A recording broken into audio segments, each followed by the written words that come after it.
안녕하십니까? 지혜의 샘물을 찾아 떠나는 여정에 오신 여러분을 환영합니다.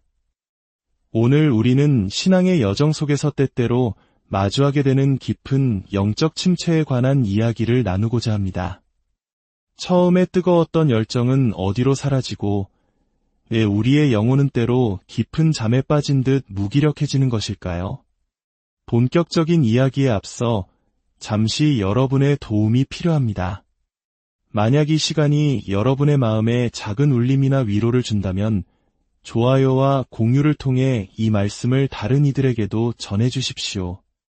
여러분의 구독은 저희가 이 귀한 사역을 계속 이어갈 수 있는 큰 힘이 됩니다. 주님의 이름으로 말씀을 나누는 모든 손길 위에 하나님의 은혜와 평강이 가득하기를 기도합니다. 이야기는 지금으로부터 약 2000년 전 사도 바울이 에베소 교회에 보내는 편지에서 시작됩니다. 당시 에베소는 로마 제국의 가장 번화한 도시 중 하나였습니다. 거대한 상업 중심지이자 아데미 여신을 숭배하는 이교 문화가 도시 전체를 지배하고 있었습니다. 마치 오늘날의 서울이나 뉴욕처럼 화려함과 기회가 넘쳐났지만 그 이면에는 깊은 영적 어둠이 깔려 있었죠. 바울에게는 이 에베소 교회에 대한 깊은 염려가 있었습니다. 12년 혹은 15년 전만 해도 그들은 하나님의 놀라운 역사를 직접 목격하며 뜨거운 믿음의 공동체를 이루었습니다.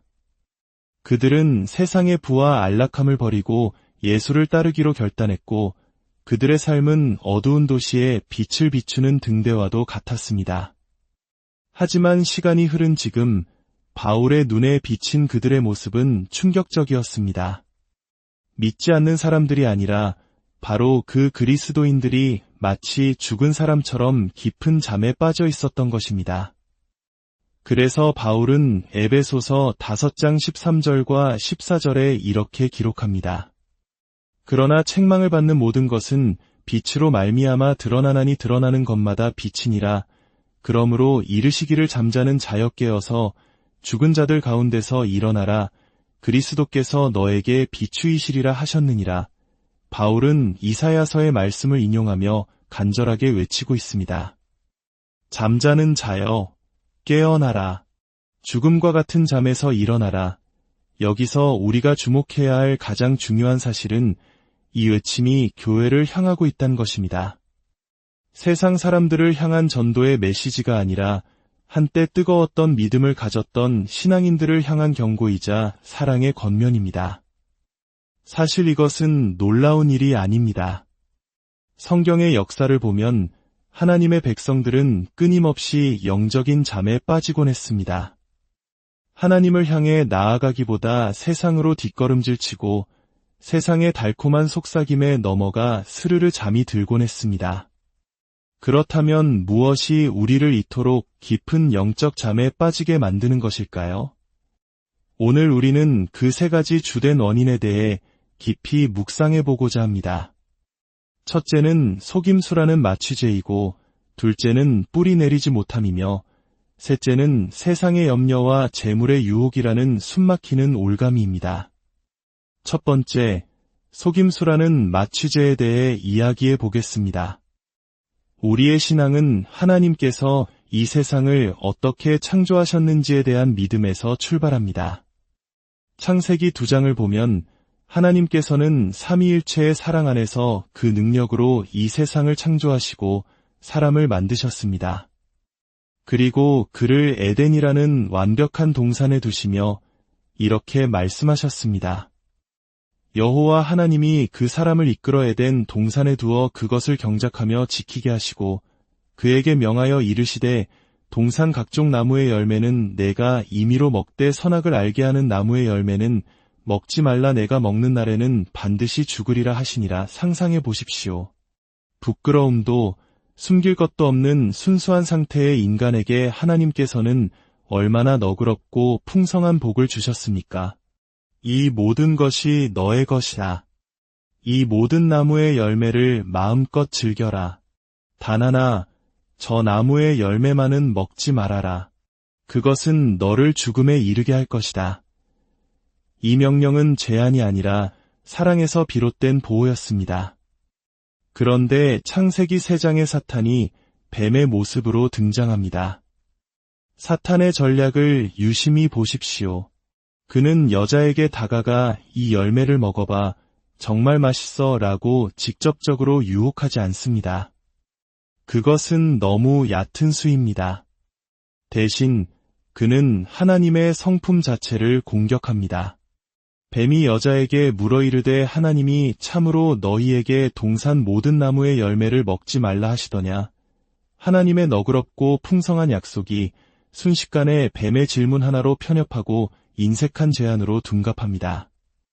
하나님은 모든 것을 먹되 하나만 먹지 말라고 하셨는데 뱀은 정말 아무것도 먹지 말라고 하셨어. 라며 교묘하게 진실을 비틉니다. 이것이 바로 속임수의 마취제가 작용하는 방식입니다. 사탄은 우리의 행동을 직접 공격하기보다 하나님에 대한 우리의 생각을 먼저 공격합니다. 하나님은 선하신 분이 아니야. 너에게 가장 좋은 것이 무엇인지 모르시는 분이야. 실은 저 열매에 내가 원하는 모든 좋은 것이 있는데 하나님이 너에게서 그것을 숨기고 계신 거야. 이 속삭임에 귀를 기울이는 순간 우리의 영혼은 서서히 마취되기 시작합니다. 지난 수십 년간 신앙생활을 하면서 저는 이 마취제에 중독되어 쓰러지는 수많은 형제자매들을 보았습니다. 인생은 고되고 힘듭니다. 이 사실을 부정할 수는 없습니다. 초대교회 성도들이 마라나타, 주 예수여 오시옵소서라고 간절히 외쳤던 이유도 바로 이 고된 삶 때문이었습니다. 삶이 힘겨울 때 우리가 조심하지 않으면 사탄의 속삭임이 귓가에 들려오기 시작합니다. 하나님은 정말 너에게 최선이 무엇인지 알고 계실까? 내가 원하는 것은 선한 것인데 왜 그것을 주지 않으시는 걸까? 이런 의심에 오랫동안 잠식당하면 우리는 하나님과 그분의 백성들로부터 거리를 둘 이유를 찾기 시작합니다.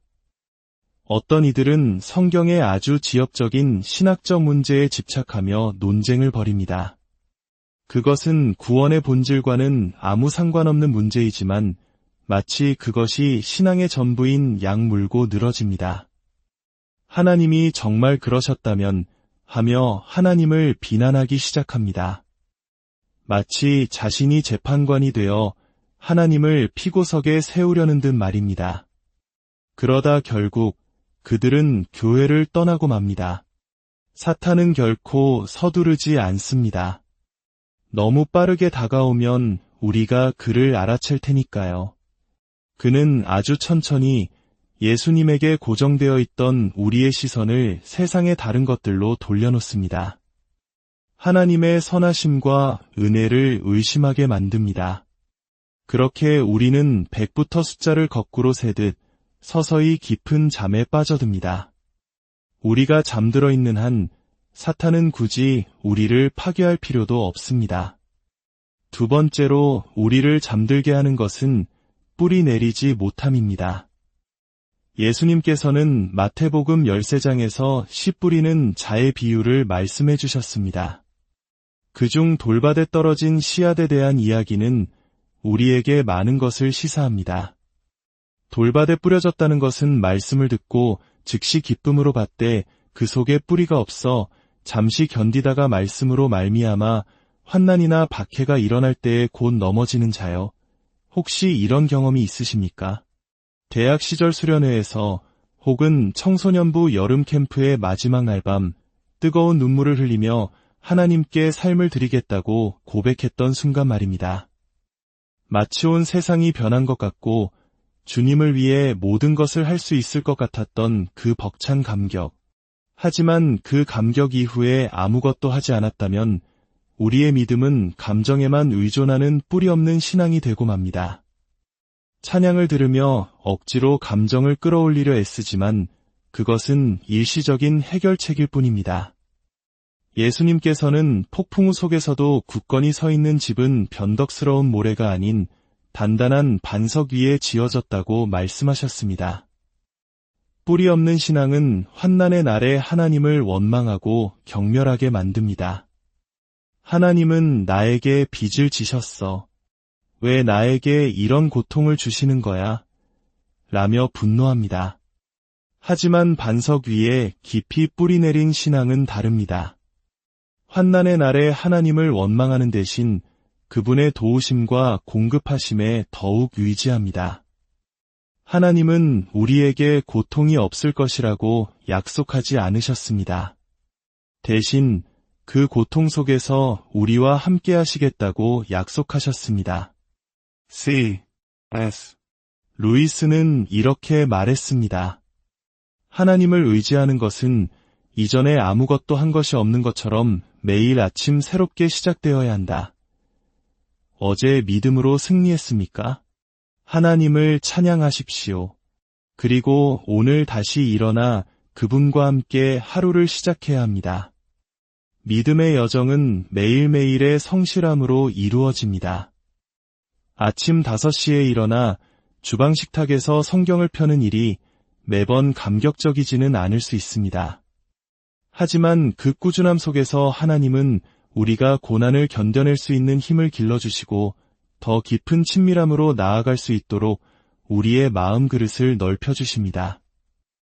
마지막 3번째는 예수님께서 숨막히게 하는 것이라고 부르신 것들입니다. 마태복음 13장 22절입니다. 가시떨기에 뿌려졌다는 것은 말씀을 들으나 세상의 염려와 재물의 유혹의 말씀이 막혀 결실하지 못하는 자여. 앞선 2가지가 우리를 서서히 잠들게 했다면 이것은 마치 누군가 우리의 목을 조르듯 직접적으로 우리를 질식시키는 것들입니다. 바로 세상의 염려와 재물의 유혹입니다. 먼저 세상의 염려에 대해 생각해 봅시다. 이 세상에서 유일하게 확실한 것은 모든 것이 불확실하다는 사실입니다. 우리는 미래를 계획하지만 그 어떤 것도 우리의 통제 아래에 있지 않습니다. 자녀도, 건강도, 직장도 마찬가지입니다. 만약 우리가 이 통제할 수 없는 불확실성에 대한 생각에 자신을 내어주고 이 시대의 만연한 불안감에 잠식당한다면 우리의 영혼은 서서히 질식하게 될 것입니다. 과거 에베소 성도들은 이교 신전에서 벌어지는 끔찍한 성적 타락과 우상 숭배 문화 속에서 살아야 했습니다. 하지만 오늘날 우리는 에베소에 살지 않아도 됩니다. 왜냐하면 에베소가 우리 주머니 속에 들어있기 때문입니다. 스마트폰을 통해 우리는 온갖 세상의 염려와 음란한 문화를 끊임없이 마주합니다. 잠자리에 누워서도 아침에 눈을 뜨자마자도 우리는 그 작은 에베소를 들여다봅니다. 우리는 생각보다 훨씬 더 깊이 세상 문화에 젖어 있으며 우리도 모르는 사이에 서서히 잠들어가고 있습니다. 그리고 재물의 유혹이 있습니다. 성경은 부 자체를 비난하지 않습니다. 다만 부에 대한 사랑과 그것에 속이는 힘을 경고합니다. 이 유혹은 가난한 자와 부유한 자 모두에게 다르게 작용합니다. 가난한 사람은 돈만 더 있으면 내 인생의 모든 문제가 해결될 텐데라는 거짓말에 속습니다. 반면 부유한 사람은 2가지 방식으로 속습니다. 하나는 부가 주는 힘과 통제력에 대한 헛된 자신감입니다. 그들은 더 이상 하나님께 간절히 매달릴 필요를 느끼지 못하고 돈으로 살 수 있는 사소한 것들로 자신의 가장 깊은 영적 필요를 외면하며 스스로를 마비시킵니다. 또 다른 방식은 이 돈만 없었다면 내 삶이 더 단순하고 행복했을 텐데라는 믿음입니다. 이 또한 재물이 주는 또 다른 속임수일 뿐입니다.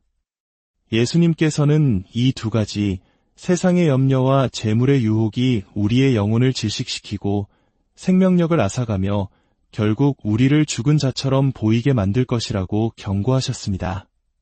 그렇다면 이 모든 이야기의 끝에서 우리에게 남는 것은 무엇일까요? 이 영적 잠에서 깨어나지 못하면 무엇을 잃게 되는 것일까요? 사도 바울은 이사야서의 인용 끝에 자신의 말을 덧붙입니다. 그리스도께서 너에게 비추이시리라. 우리가 잃게 되는 것은 바로 생명과 빛입니다. 요한복음 1장 4절은 말합니다. 그 안에 생명이 있었으니 이 생명은 사람들의 빛이라. 우리가 잠들어 있을 때 그리스도 안에 있는 그 생명과 빛은 우리 안에서 역사할 수 없습니다. 그러므로 깨어나라는 하늘의 외침은 우리를 벌하려는 무서운 심판의 목소리가 아닙니다. 그것은 우리를 생명과 빛으로 초대하는 사랑의 외침입니다. 하나님께서는 우리가 얼마나 연약하고 방황하기 쉬운 존재인지 누구보다 잘 아십니다. 그래서 우리를 율법이 아닌 십자가의 은혜 위에 세우셨습니다. 마치 사랑하는 자녀가 불타는 집안에서 잠들어 있을 때 아버지가 다급하게 흔들어 깨우는 것과 같습니다. 얘야, 다시 잠들었구나. 하지만 어서 일어나야 해. 집이 불타고 있단다. 이 음성은 우리를 향한 하나님의 절박한 사랑의 외침입니다. 잠에서 깨어나십시오. 죽은 자들 가운데서 일어나십시오. 그러면 그리스도의 빛이 당신의 삶을 비출 것입니다.